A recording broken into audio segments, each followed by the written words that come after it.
You deciding in your own mind, I'm gonna have a baby, or are you consulting with him and he's agreeing? No, I consulted, he didn't agree. Oh wait, so you said I wanna have a baby, and he said I don't wanna have a baby, and then you went on ahead and had a baby. Correct. Entangled in the whirlwind romance of being with an older man, Ms. Moyet found herself not just caring for her little baby girl, but also nursing a heart shattered into a million pieces. Will she ever overcome this heartbreak? Let's dive right in and find out. Ms. Moyet, you're here in court today to prove that Mr. Lester, a man who is 20 years older than you, is the father of your 3-month-old daughter, Nyla Moyet. Is that correct? Yes, Your Honor. You claim Mr. Lester has done nothing for your daughter, therefore you're suing for half of child rearing expenses. Yes, Your Honor. Things were never all rosy between Mr. Lester and Ms. Moyet. When she discovered she was expecting, she shared the news with Mr. Lester. But was he thrilled about the baby? Heck no. It was like the baby was going to ruin all the fun he was having. The revelation added tension to their already strained interactions, with Mr. Lester appearing completely blindsided and decidedly unexcited about the new responsibilities. Well, Your Honor, Mr. Lester has hardly been involved in Nyla's life. Besides the fact of 3 cases of diapers, a onesie that he bought for her, which was a boy outfit. Other than that, me and my mother have been providing for her food, milk, and everything and things like that. I also have evidence here showing you. Mr. Lester wasn't about to let her spill the beans, so he jumped right in and called her a big fat liar, claiming that everything she said was just in her head and they hadn't been intimate in ages. Well, wasn't that predictable? He denied it all. But brace yourselves. The revelations from Ms. Moyet will leave you reeling in shock. Amid the escalating courtroom drama, Ms. Moyet remained firm, her voice echoing with emotion as she recounted the intimate moments that led to her pregnancy. Moments Mr. Lester seemed eager to dismiss or forget. Yana, that's a lie. And now, it's not, Yana, we've had sex since I've had my daughter 5 times. I've counted. That's not true. Well, she's only 3 months old. Exactly.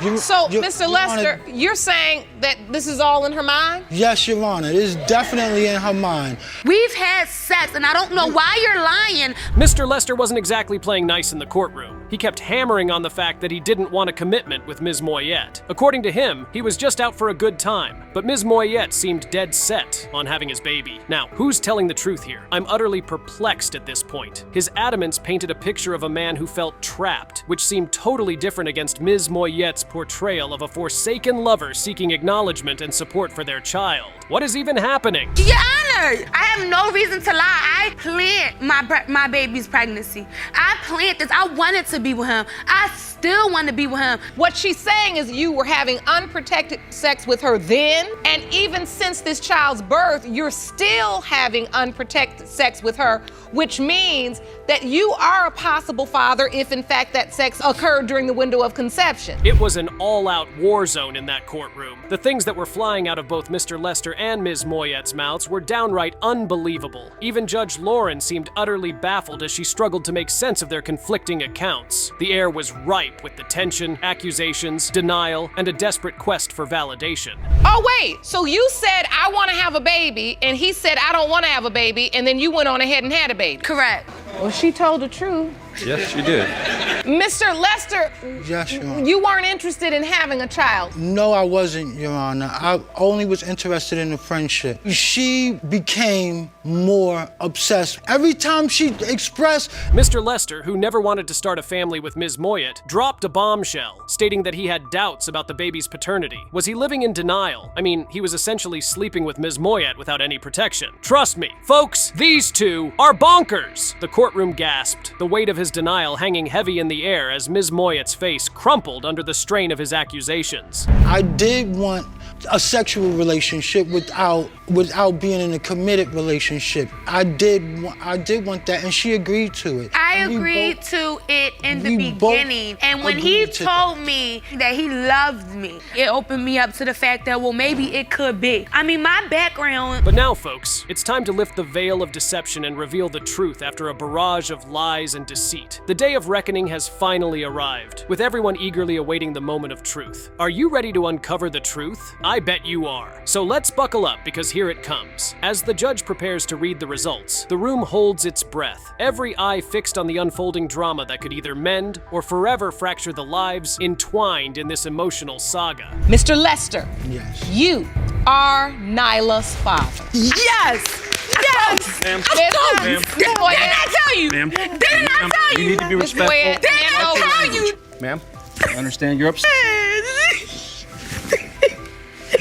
I know it. I know, and it's over, man. It's over. Take a deep breath, Ms. Moyet. Buckle up, folks, for a story that dives headfirst into the deep end of relationship dramas. Ms. Van Metra, rocked by a medical scare, is desperate to prove Mr. Watkins is the biological father of her 3-year-old son, Decidre, to secure his name on the birth certificate and perhaps mend their fractured lives. But Mr. Watkins, haunted by doubts, warns that if the DNA results exclude him as the father, he's out the door for good. Ms. Van Meter, after a recent medical scare, you realized it is imperative that you prove to the defendant that he is the biological father of your 3-year-old son, Decidre, so you can put his name on the birth certificate. You are hopeful today's results will help save your family. Mr. Watkins, you say... In a candid reveal, Ms. Van Metra admits they're living together not out of love, but necessity. The twist? She cheated, which shattered their romance, but not the bond Mr. Watkins formed with little Decidre. Mr. Watkins stands as a father figure, not only to Decidre, but also to Ms. Van Metra's other child, painting a picture of a man who's more than just a temporary placeholder in their lives. Despite their broken relationship, Ms. Van Metra emphasizes that Mr. Watkins stayed throughout everything. The birth, the upbringing, essentially playing dad from day one, underlining his unwavering dedication despite the turmoil. We are not in a relationship. We just live together at the moment.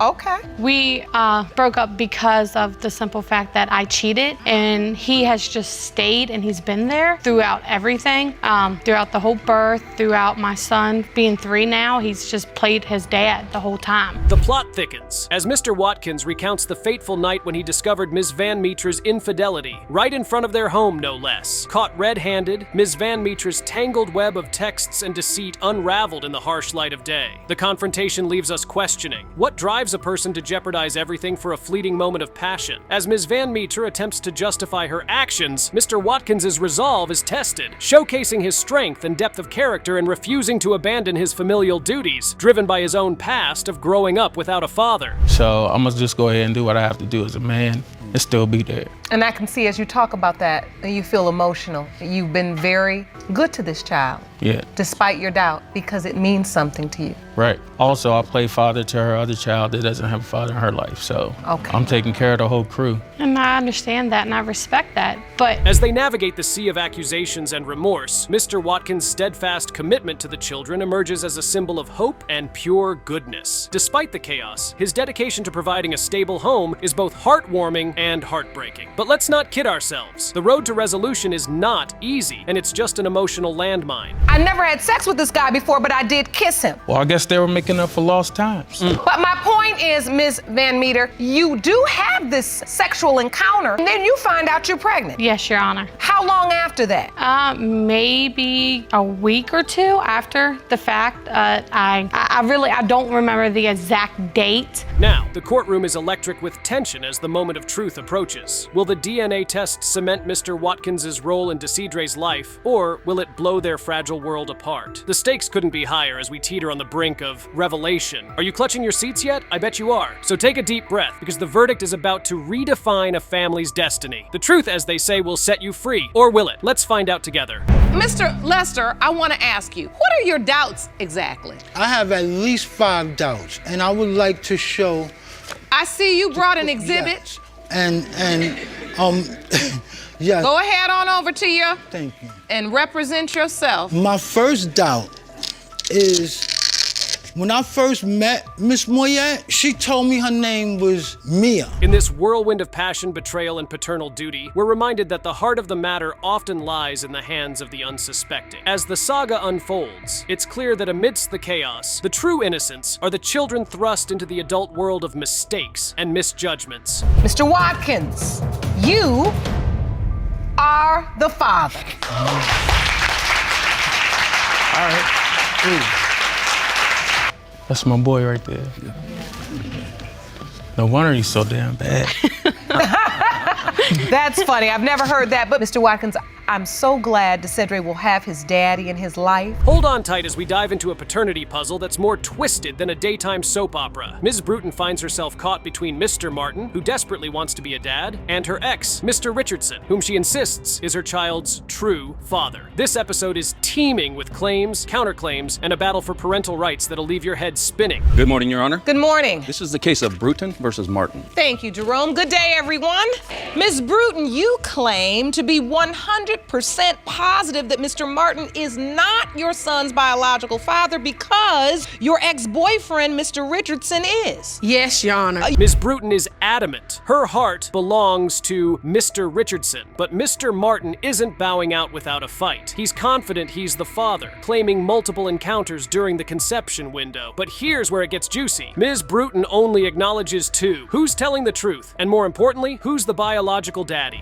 First of all, Logan looks just like Anthony. They have the same ears, eyes, nose. And he don't favor Mr. Martin at all. So that's why I'm sure. Just by looks alone? Yeah, by looks alone. But Mr. Martin, you disagree? Yes, because I know I had unprotected sex around the time that she conceived. She might say I didn't have it as many times she said I did, but I know it's a fact. Just when you think it couldn't get messier, Ms. Brutin drops a bombshell. She's playing a risky game, trying to secure her romantic future with Mr. Richardson by sidelining Mr. Martin, who she used as a go-to guy. But Mr. Martin isn't just any fallback plan. He's a man on a mission to claim his potential offspring. Disappeared, ain't answer my phone calls, ain't do nothing. Then, so you're saying she called you to tell you I'm pregnant and you're the father at first? Yes, at first. Did you call him and say I'm pregnant and you're the father? First of all, I called both of them because I wasn't for sure who was the father because I slept with both of them around the same time. Okay, so you do admit his testimony is true. Yeah. With paternity doubts clouding the air, the court becomes a battleground for truth and deception. Ms. Brutin's maneuvers to manipulate the narrative could put a novella to shame. It's clear she's controlling her little show. But at what cost? The emotional stakes are high, and the well-being of little Logan hangs precariously in the balance. All right, so when you went to the doctor and confirmed you were pregnant, did your doctor give you a window of conception? Did they give you a date? Yes, April the 8th. April the 8th, all right. When you were intimate with Mr. Richardson, that's who you claimed was the father, right? Yes, that's Do you who I know remember was when the you father. were intimate with him? Yes, Your Honor, April the 7th. Okay, so very close to. Yes, very close. What? So that's Richardson. As the moment of truth nears, the tension is palpable. Are we looking at a father determined by love or by biology? This paternity test isn't just a revelation. It's a potential bombshell poised to shatter lives. Are you gripping your seat yet? Because you should be. Take a deep breath. The climax is near, and it promises to be a doozy. Of course, Mr. Martin thinks he's the father. You Well, I told wish he would him. get it out his head. You told him. Yeah, I he was. told him. Just And now you're here, and you're saying you're 100% yes, I'm 100% positive. positive. Mr. Richardson, you are not the father. What? Mr. Martin, I told you.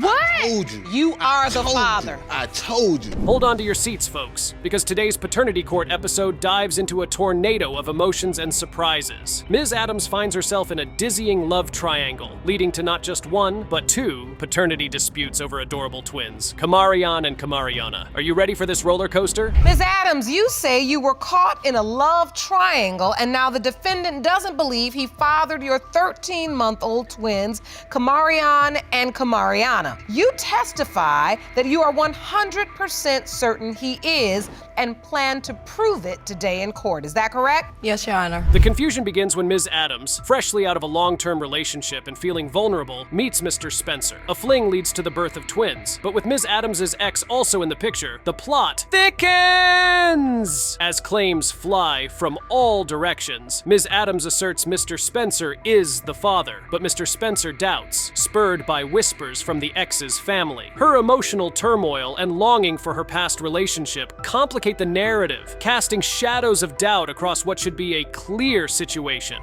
Well, to be honest with you, I got caught up in a love triangle because I was with the same man for 13 years. I had separated. When we separated, I was kind of going through my vulnerable stage and things like that. I had went out actually one day, to the bar, and that's when I had met Markeith. And when I met Markeith, that's when we started, having dealings with each other and things like that. All right. Miss Adams' ex's mother throws a curveball, claiming the twins are her biological grandchildren based on their looks. This assertion steers the pot out even more, creating a wave of calls and suspicions that maybe, just maybe, the ex might be the father after all. Ms. Adams, still harboring feelings for her ex, doesn't shut these speculations down but fuels them, hoping to reignite an old flame. I was getting so many phone calls from like my ex side of the family and everything about the boy, Kamarion. They were saying he looked like my ex and everything.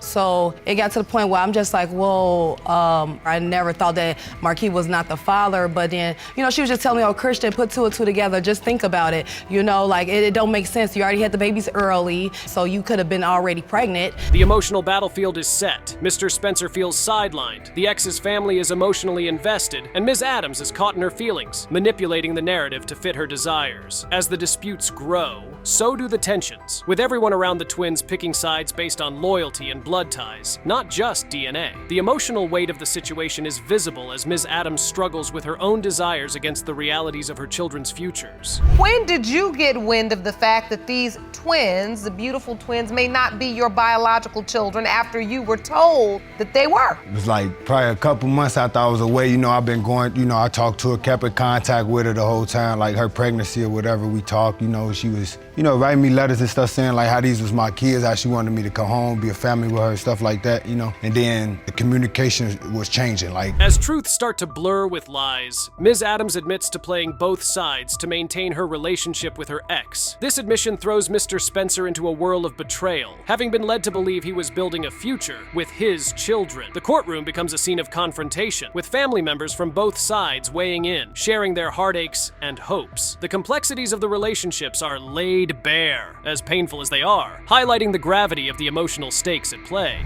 So just to be clear, you are the mother of Mitchell, which is Ms. Adams' ex-boyfriend. Yes. And I have to ask you, do you believe these are your son's biological children? Yes, I do. Please explain to the court. The first week that they was born, Kristen's mom called me. So she said by now, look, take a look at the babies. Look at these pictures. Something ain't right. In a climactic turn, everyone's anxiously awaiting the DNA results, their eyes glued to Judge Lake, whose words will potentially alter several lives. The twins' future hangs in balance, their identity shaped not just by biology, but by the tangled emotional web woven by their mother. Mr. Williams, or Mr. Spencer, is the father of 1-year-old Kamariana Adams Spencer. The biological father is Mr. Spencer.